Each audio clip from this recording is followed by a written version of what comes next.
Today is December 19th, 2025, and last night, December 18th, Turning Point USA hosted their AmFest conference that they hold every year right around this time at the holidays. This is the first one that they will be holding since Charlie Kirk's death back in September.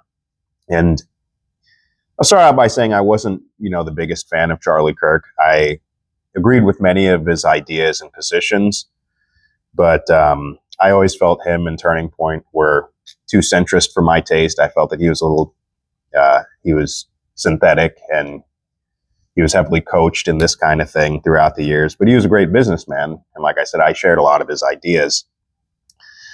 And him over the past 10 years and those adjacent to him have always been on my radar. I've always watched them on and off over the years.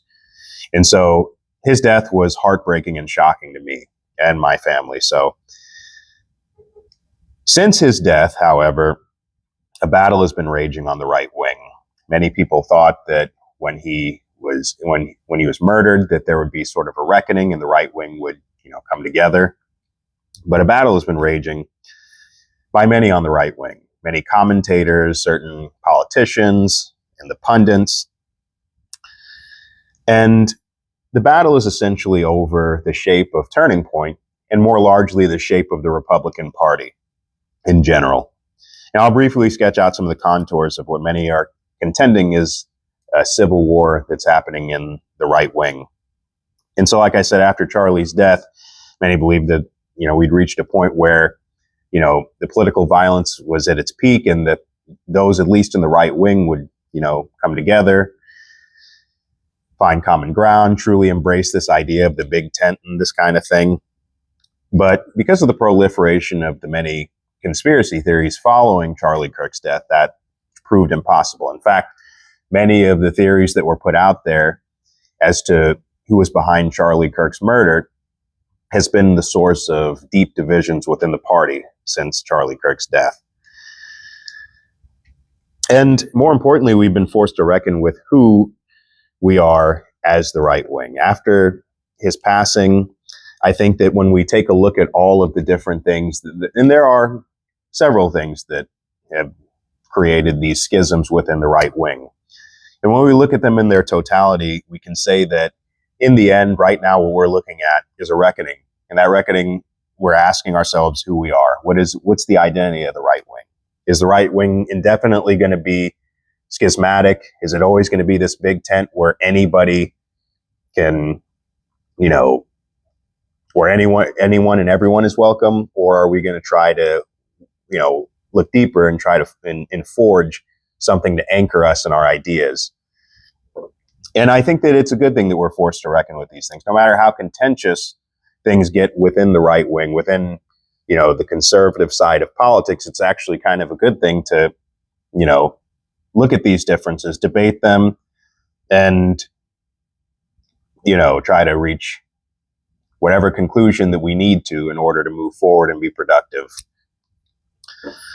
So specifically on the present divide, though, that we've seen shape up over the past couple of years and more intensely over the past couple of months, we have these two sides, the America First Republicans and what I would call the conventional Republicans, the conventional right wing.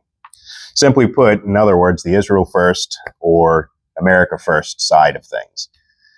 Now, those in policymaking circles and media, this is more of describing the America First side, and that would be those in policymaking circles and media that genuinely and pragmatically assess or execute foreign policy initiatives that immediately benefit Americans and American interests.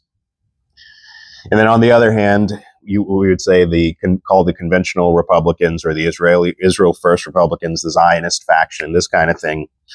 You'd say those that essentially twist themselves into pretzels, making these shitty excuses for U.S. intervention across the globe, typically to the benefit of other countries or nations, or the benefit of the peoples in those countries or their diasporas. And so I say Israel first, America first, because this is specifically the issue or the point of contention that has been where the point of contention has been for roughly, the last year within right-wing politics. And it's only become more pronounced since Charlie's death because, one of the theories that has proliferated online is that Israel or, the IDF was behind the death of Charlie Kirk because he allegedly was turning against Israel. And we're not going to get into any of that stuff because much of it is nonsense. But you could call this divide that we were just discussing, you can call it isolationism versus intervention. And there are many iterations that, you can call it, but this is more specifically about the right wing's position on Israel. That's where a lot of these divisions are coming in. Now, in most other issues, these two sides that I'm describing are two sides of the same coin, right? And to be clear, my personal perspective on this is I don't support any U.S. foreign aid. I would be considered the America First side. I don't support any military aid in general, right? The circumstances where I would support it would have to be very specific. I'm not going to go through my standard right now, but suffice to say that I don't generally support military foreign aid, especially to Israel. So that aside, the schism within the party couldn't have been clearer last night. So in the first couple of speeches we saw last night at AmFest, two stuck out to me. We saw the conflict that I'm talking about just spill openly out into the public. And it's been in the public for a long time. Otherwise, we wouldn't probably be talking about the way we're talking about it. It's been out there. It's been in social media and all this factional battle going on within the right wing. It's been out there for a while, right? But at an event like a turning point event, it's never been that obvious, right? So you had a speech that Ben Shapiro gave, very contentious, angry speech, and then one that Tucker gave that was Tucker Carlson. So Ben Shapiro, if you don't know, Daily Wire, Ben Shapiro, Tucker Carlson of the TCN, Tucker Network. These are two sides. You have Tucker Carlson, who's, allegedly on the America First side. I'm not going to get into him too much, but then you have Ben Shapiro, who would be the Israel First side, more of a neoconservative flavor when it comes to this divide within the party. And so they both gave speeches last night, and I wanted to go over a little bit of what Ben Shapiro was talking about. He gave, like I said, a pretty angry and unhinged speech, and given what's developed over the past couple of months since Charlie's passing, I mean, it's not too surprising, right? A lot of these problems, that's divided the right wing, centered on, the idea of Tucker Carlson even being able to speak at this turning point event. So I'm sure Shapiro wasn't happy that he was still invited. So his speech, Ben Shapiro's, was predominantly articulating how the consumer of American political commentary should assess the legitimacy of the conduit, the commentator. But the larger implications were more subtle. And I think it's a good conversation to have, right? And the reason is because over the course of, I would say the past 10 to 12 years, we've had a lot of media, right? Trump came into office in his first term, and one of the big things that he discussed was how we shouldn't trust the media. And right around this time, social media was taking off like crazy. YouTube was getting bigger. And so anyone who had a microphone, right, and had some ideas was able to, get on social media, get on YouTube, Twitter, Facebook, all these other social media outlets and share their ideas. And so we got a saturation. Everything became saturated. I mean, I'm contributing to it right now. There's not much I'm saying that you probably couldn't find somewhere else. But it got saturated. I don't think that really addressed the problem that Trump was talking about with the media, with the legacy media, if you will, right? CNN, CBS, all of the legacy dinosaur media that would be critical of Donald Trump or the right wing and this kind of thing. The problem was just bias. I don't know that we needed, 20,000 different podcasters sharing their opinions in order to get informed. So that's an opinion I've always held. But again, Shapiro is talking here about and I have some quotes from his speech, but he's talking about how we can assess the legitimacy of the media, which is of the sources that we're taking in, which is, rich coming from Ben Shapiro. But he mentioned, the future of the country relies on truth. He said, quote, "Unity without truth is not unity, is no unity at all. It is solidarity and it isn't solidarity, it's falsehood." And I agree with that statement. There are a couple statements that I'm going to read from him that I actually vehemently agree with. And this whole idea of unity without truth is no unity at all. This is something that I've felt for a long time, where we're not able to be critical on crucial issues within the right wing of each other, because we all need to just be united so that we can win, and then we can further down the road address the problems that either side within the same right wing have. Right? It's the idea that, do you want to have people that are diametrically opposed to you on some moral issue, in the same party as you, on your side, just because they agree with you that we should, do tax cuts? So in other words, you might have two Republicans sitting in the room. One of them might say, "I believe in Jesus Christ." The other one may say that I don't.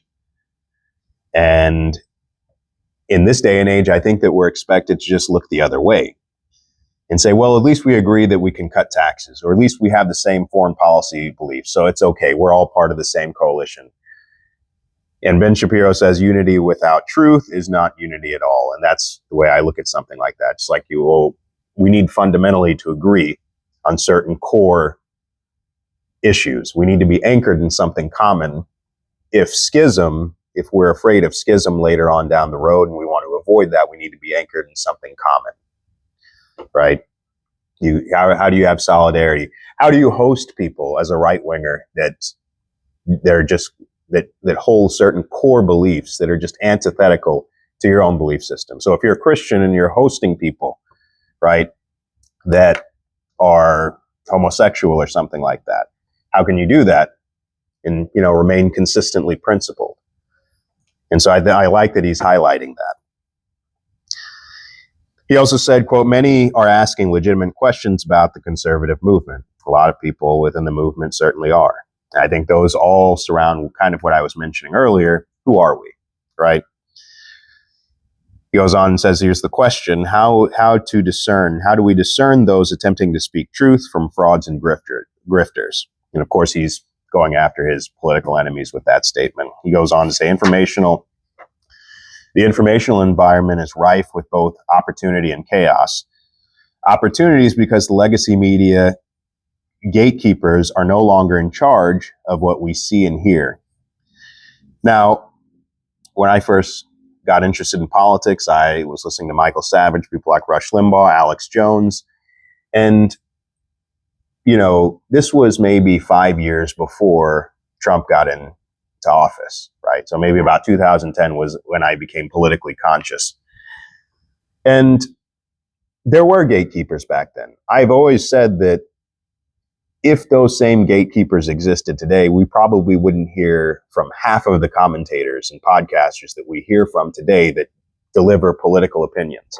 Probably wouldn't hear from them, right? Because the bar was a lot higher back then. And, that's disputable. That's kind of a subjective position. But I would argue because of the gatekeepers, because it was probably a lot harder to get onto the radio, for example, and talk about politics, that, the gatekeeping kind of served as, there were some benefits to it, right? And so I've always said to myself, there should be something. Too bad it went away, right? I'm not saying that everything was perfect about the gatekeepers back in those days, but I'm not saying there aren't benefits to the proliferation of the podcasters and the political commentary today. I'm just saying that, oversaturation has created a lot of the problems that Shapiro is talking about. And I think that these are problems that he's mentioning,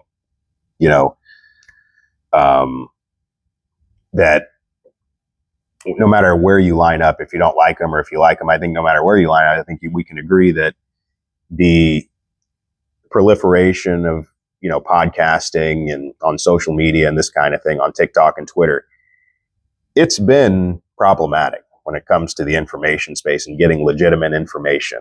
It's created a lot of laziness as well. So just some thoughts on that. But so he said the informational environment is rife with both opportunity and chaos. Opportunities because legacy media gatekeepers are no longer in charge of what we see or hear. And it's chaotic, he says, because an anarchic informational environment means we actually have to be smart in how we assess the information and arguments that we hear.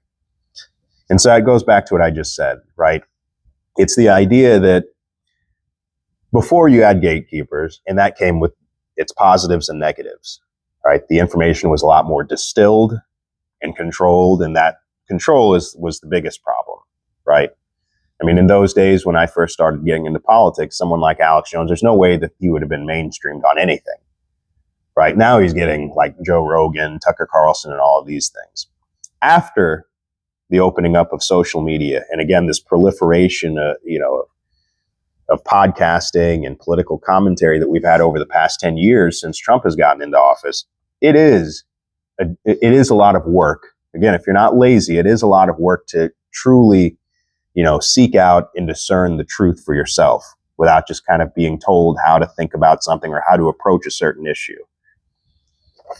So I agree with those statements. But then after that, he proceeds to basically go scorched earth on Tucker Carlson, Candace Owens, Nick Fuentes, Megyn Kelly, etc. All of them by name, all name drops. No shame or anything. And I watched it and I just thought, I mean, scorched earth was the only thing I could think about and say over and over when I was listening to it. A lot of what he was saying was just complete bullshit, but it's really what I'm looking more at is the spirit that, in the spirit that he had when he was saying it. Very vindictive, vengeful, angry. Because a lot of the schism that we're seeing right now is based on Israel, right? So, two components of this, and I encourage anyone to just go watch the rest of it. I'm not going to go over it point by point. It's only about a half hour, 25-minute speech.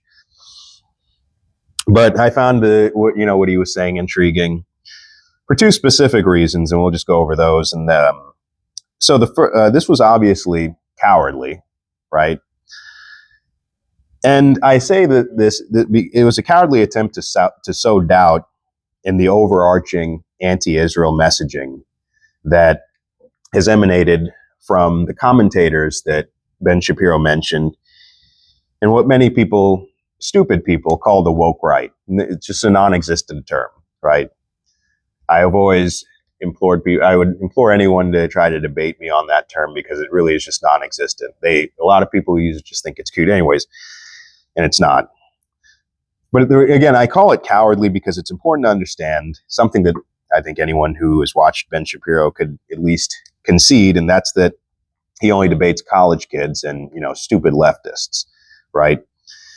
He won't debate any of those people that he mentions. He will not share a stage with somebody like Nick Fuentes or Tucker Carlson. He'll share one with Megyn Kelly. I was actually shocked that he called Megyn Kelly out.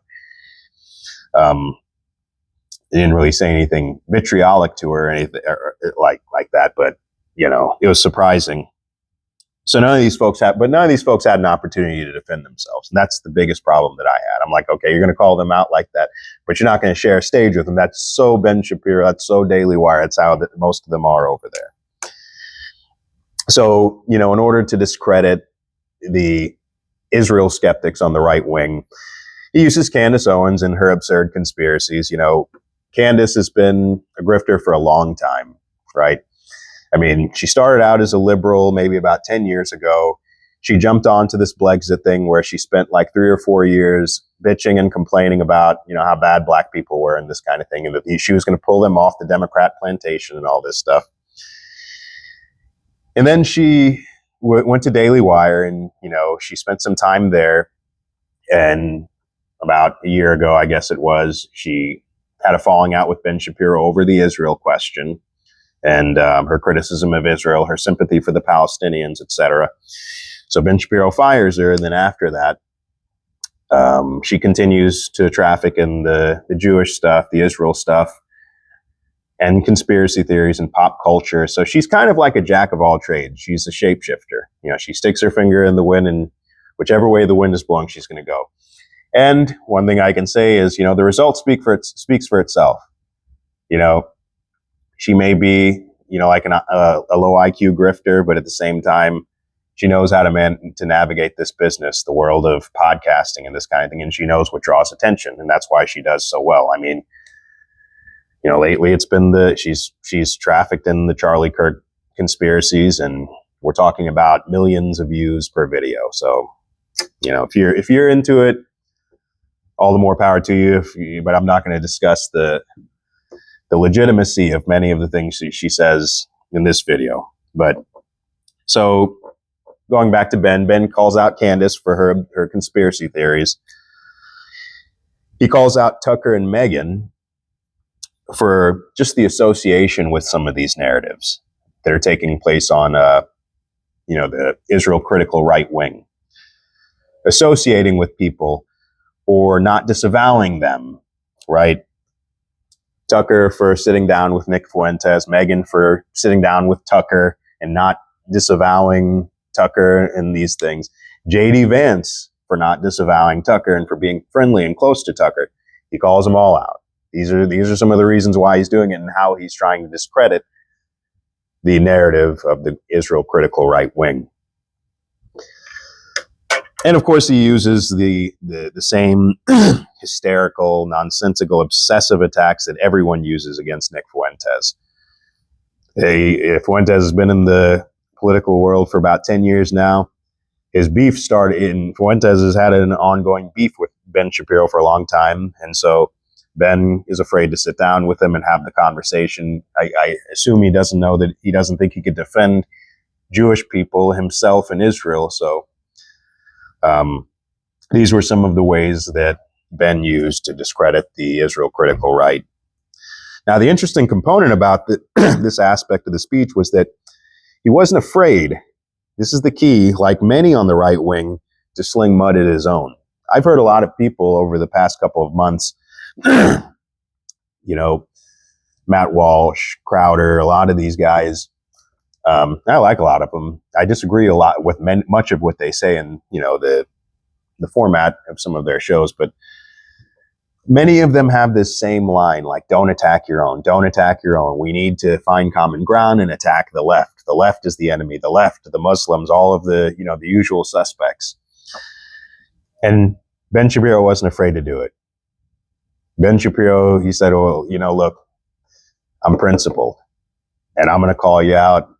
Right or wrong, I'm not saying I agree with the substance of what he's saying about some of these people, but right or wrong, he's calling them out. He's standing his own. He's standing on his own, right? I never believed in that mentality. Well, you know, we got it. We can't attack each other. It's like, well, we need to. We have to sharpen each other. We have to get better. If you have a problem with someone's beliefs on a particular issue, have a discussion, because you might learn something, they might learn something. The way it goes. But Shapiro feels association itself with those that hold the contrary views to his, or what Shapiro would call immoral political perspectives, should not be, he believes he shouldn't be associated with them, and that they need to be called out loudly, as he did.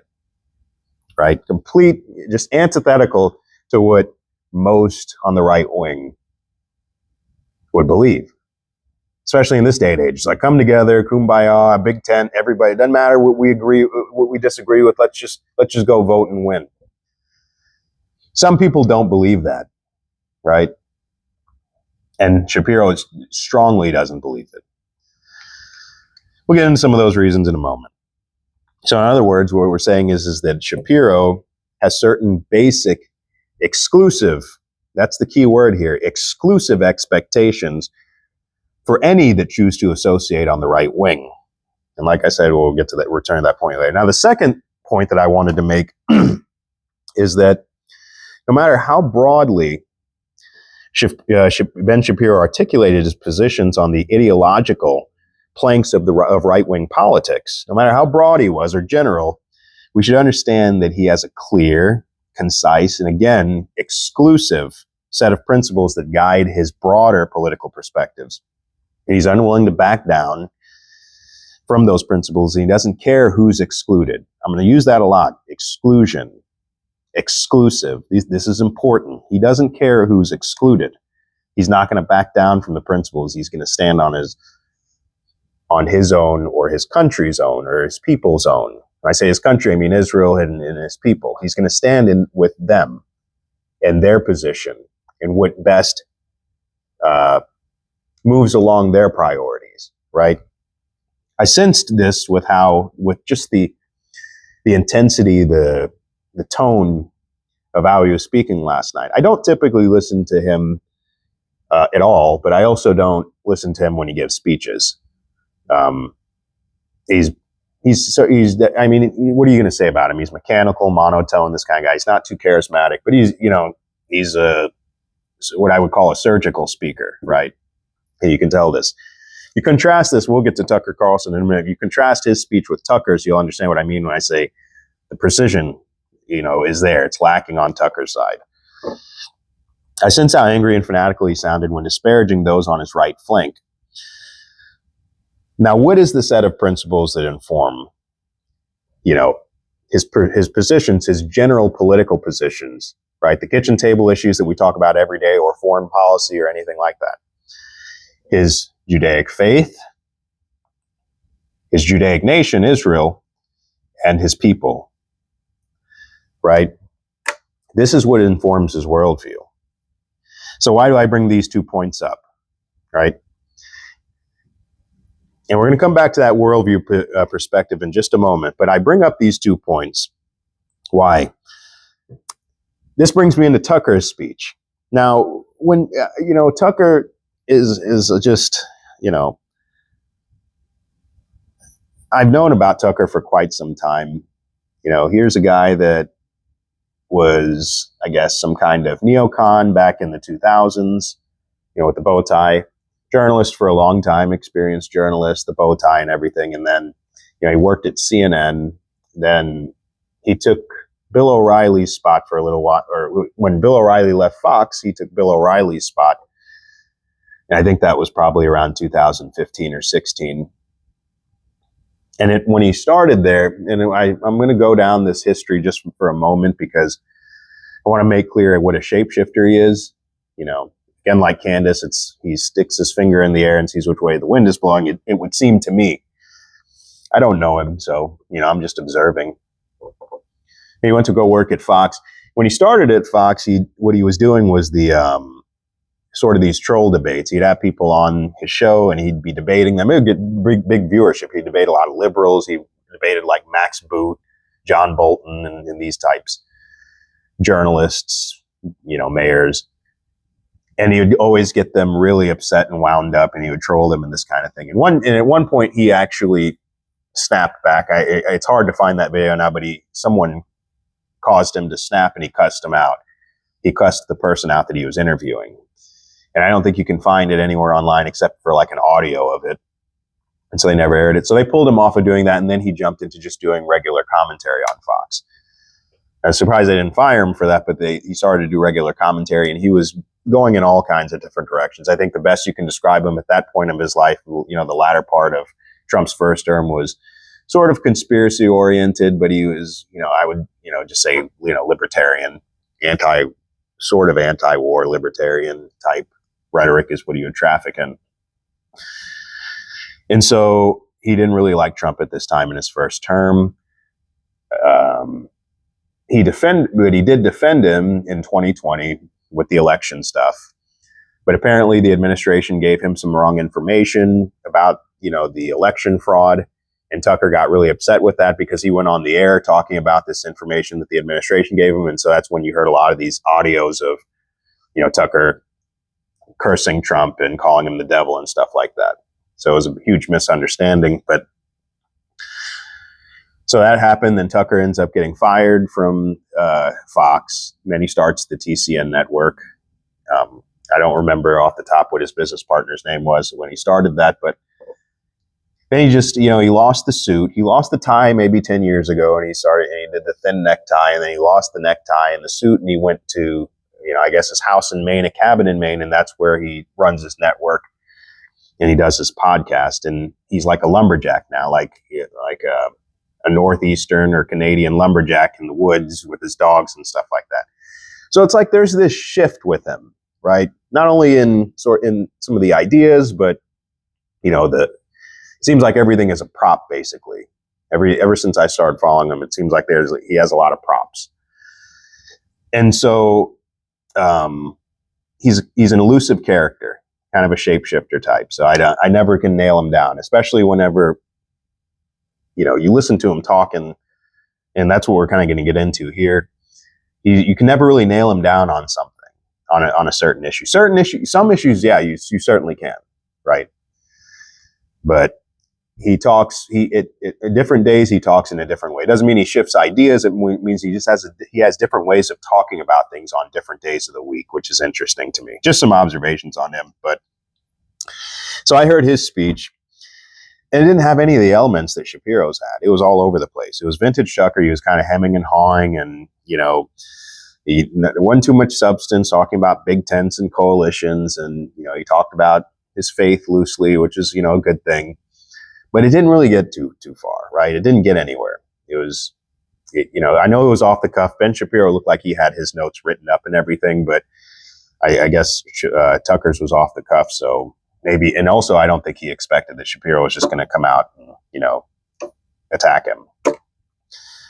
But it made me think about another quote that Shapiro made. And if it sounds like I'm glazing Shapiro, I'm really not. It's just that, he made some great points. And even if, it's coming from Ben Shapiro, who has certainly got his problems in my book, doesn't mean that none of it's true. So he said in a quote here, Shapiro said, a quote, "Commentators owe you the truth. We should not mislead you. We should not hide the ball. We shouldn't be deliberately obscure about what we are telling you. We have an obligation to clarity and honesty." And that's what I feel like, when you think about the ongoing so-called investigation that someone like Candace Owens is doing, or this speech that Tucker Carlson gave last night, there's a lot of obscurity, and it's intentional. And the part of Candace Owens, it's intentional obscurity because that draws her audience back the next day to see what nugget she's going to drop for them in the next episode. With Tucker, there are a lot of reasons why he remains opaque, right? Why he keeps things obscure. And it's because I think on most of he has to, in a way, conceal many of his more controversial positions, in my estimation. Again, I can't read his mind, but I can only guess that one of the reasons that he talks the way he does about certain issues like Israel and America's relationship with Israel is because, he's got a son in the administration working for J.D. Vance. He's got a network of people in the administration that he's in contact with. He doesn't want to lose his access, essentially. And so the edgy stuff keeps him relevant, I think, but he knows how far to go in talking about some of those things because he doesn't want to lose his access. I think eventually he's going to lose his access regardless of what happens, right? I'm not going to get into this, but I don't think J.D. Vance has a snowball's chance in hell in 28. And without MAGA in there, I think Tucker just goes back into obscurity. He'll always have a big platform, I guess. People always listen to him, but the access will be gone. And for most of these people in this world, where we're talking about commentators and podcasters, it's the access that matters more than anything else. So again, this statement from Ben Shapiro about, commentators owing you the truth, again, I'll just say that it's rich coming from Ben Shapiro because he is deceptive in much of his content.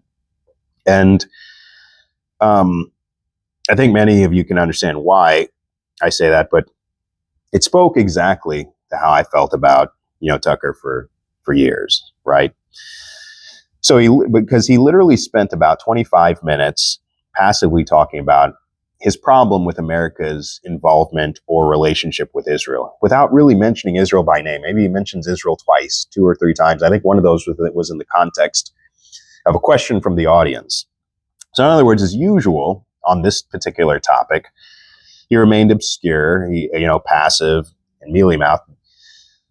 And he talked about his hatred of blood guilt and, identity politics, the usual talking points he brings up when he's talking about Israel. He talked about his faith, his problem with, dispensational Christianity and all this stuff. Instead of just really kind of being direct and intentional like Ben Shapiro was and just saying, look, there's a part of the right wing that's just obsessed with coddling Israel for whatever reason, and it needs to stop, right? That'd be the easy way to do it, Leave nothing to the imagination, just say it. Say it and be done with it, right? So, like I said, Shapiro, contrast that with Shapiro, he remained direct and clear with his critique and his obvious desire to stamp out, right? And again, just keep in mind, I'm comparing and contrasting these two. Tucker, pretty passive, maybe unprepared for the attack. Shapiro, intentional, direct, concise, talking about how he wants to stamp out from the Republican Party and conservative movement people like Tucker, people like Candace. He's very clear about what he wants to do, right? And it just seemed to have deflated Tucker. But more importantly, Shapiro is perfectly comfortable. And this kind of goes back to, my first point and the overarching theme of what I want to say here. He's perfectly comfortable allowing his politics to be informed and guided by his faith, his God, and his people, right? And the rest of the right runs from that kind of mentality, with the exception of Nick Fuentes and those who are adjacent to him. Ben Shapiro is not afraid to allow his political positions on domestic issues and foreign policy to be informed by his affinity for his people, his country, Israel, and his faith. He is an Orthodox Jewish man. So, like Shapiro, who's informed by his faith, I would argue that Jesus Christ and his word should guide all of our policy positions, right? We should be anchored in the faith as well, explicitly and directly, as Shapiro is with his, right? We shouldn't be, passive and maybe semi-informed about our faith in Christ and the Bible, as Tucker is. And I'm not knocking him for that. I mean, like I said, he's a Christian, and maybe he's not a theologian. I'm not a theologian, but we should be able to very comfortably and concisely, allow the word God and Christ, both the same, but to inform our political positions, right? And our associations as well. Yes, the right wing, I would say, should be exclusively Christian. And you can call it purity spiraling if you want to. That's fine. It's just called having a standard, just like he does. That's one of the reasons why he is effective. The Israel lobby is effective. It's because they know who they are and they're going to pursue their interest, right? That's what it works. That's how it works. They have their lobby, they have their institutions, they have all of these things that work in the favor of their people, and the right wing, by and large, flees from this kind of thinking. And so whether we win or lose an election, right, our principles should all be informed, and they can be. Our principles should be downstream from our faith, right? Our Savior first, then America first. And all too often, we really do make excuses on the right wing for setting our faith aside. And we associate with open homosexuals, adulterers. We support initiatives like, extermination in the Middle East in the name of self-defense, or all Muslims bad and that kind of thing. It's not Christian at all, right? It doesn't matter really what your denomination is. I might be critical of dispensationalists, but at the end of the day, if you believe in Christ, you can't believe in those things. It doesn't mean you can't associate with people who are living in sin. It just means that there's a certain way in which that association has to how it has to look. It doesn't mean you can't have acquaintances. It just means that it's just someone Are these people that you want to pull close to you or close to a proper conservative movement in the country? So what's it all for? Why is it that we make exceptions when we see an individual like Ben Shapiro? He doesn't. He's not going to make exceptions. And is it because we want the world to accept us, or because we subscribe to covertly homicidal theologies in some like the dispensational stuff that we hear so much of? Or in the name of coalition building, we've allowed every species, and this is important to understand, we've allowed every species of liberal to permeate the right wing. And, fair enough. You can argue that that's how it's always been. But guess what? The one distinction before Trump is that it wasn't out in the open typically. Generally, it wasn't out in the open. Again, I'm not that old, but I will say from what I was paying attention to before Trump, and I was paying pretty close attention. I was younger. Maybe I didn't get some of the details in there, but this kind of thing wasn't the open embrace of the world, right? And what do I mean by every species of liberal? For the big tent, it means like, the centrists, the right adjacent people, libertarians, classical liberals, whatever that means to whoever calls himself that, etc. If these different elements were wrapped up in the right wing before Trump, I just didn't see it. I don't think a lot of people saw it. If it was there, it wasn't out in the open. I'll just make that claim. You take somebody like Jillian Michaels, homosexual woman, and raising children, raising a boy, right?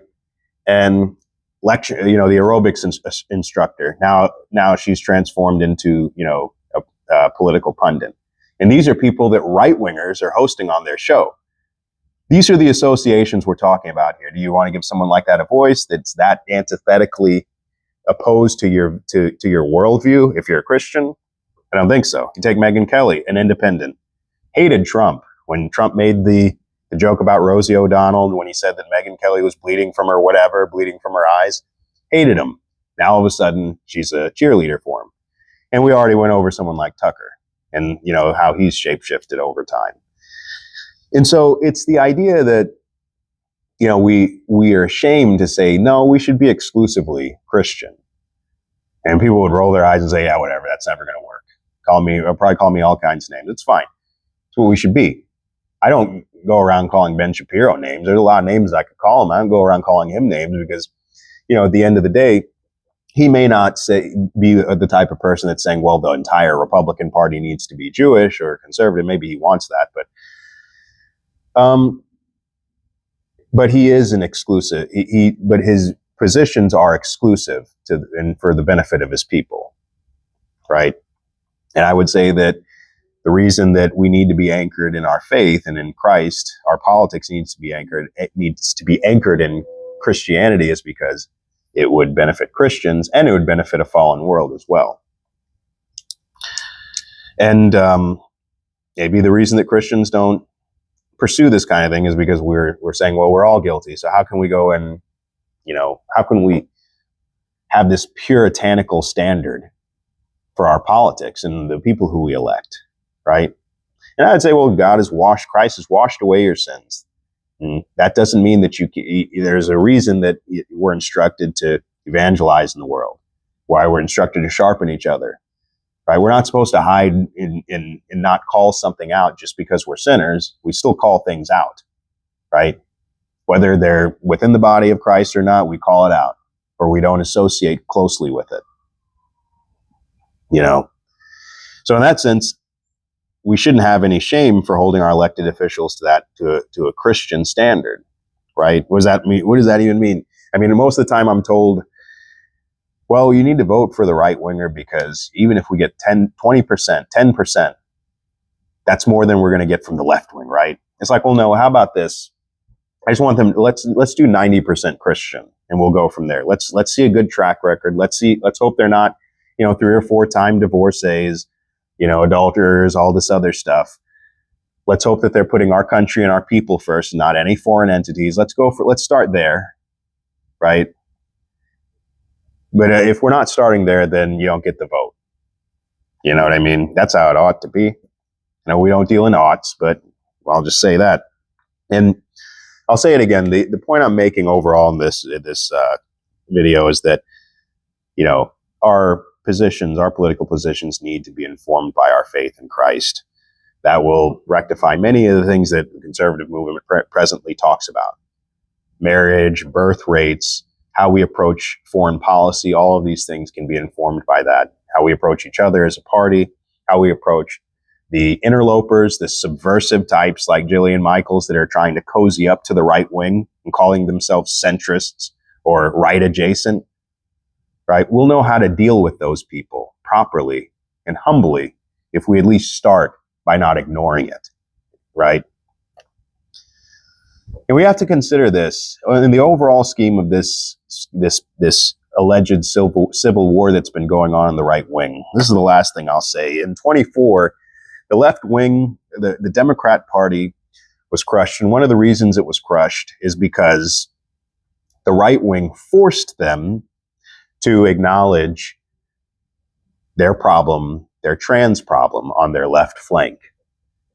I remember watching Democrat pundits and commentators often. David Pakman is one of them. He says, when it's brought up to him on Piers Morgan about anytime Piers Morgan would bring up trans issues to him, he would just say, look, that's not something I'm really concerned about. I'm more concerned about the economy. And the right-wing panelists would always force him to talk about it. And it's like, it's a lesson we should learn. It's that you can pretend like, the woke right we shouldn't dignify them in their positions. We shouldn't talk to them at all.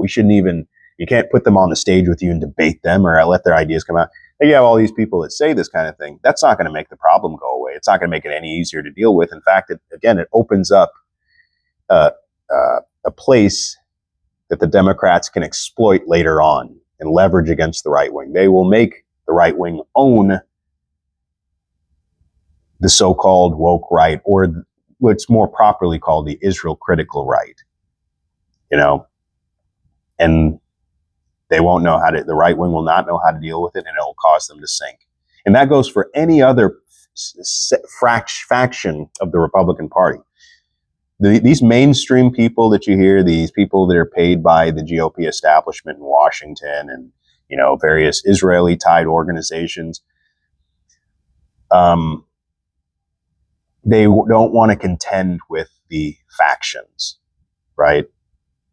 And why would they? Because they're really they're in politics as a business. It's for the money. But eventually they'll have to contend with it, or perhaps they don't want to, and they're okay with the right wing losing. Maybe they'll make money either way. But the point I'm making is that similar to how, one issue that we broke the back of the Democrat Party over last year was the trans issue, the Democrats could easily break our back over the Israel critical faction of our party. So that's all I have to say about it. It was an interesting there were two interesting speeches. Like I said, the differences couldn't be starker. I don't think that there's a resolution around the corner. I think this is going to continue to be a contentious issue and a problem for the right wing indefinitely. But that will do it for us today. Like and subscribe, and we will see you next time.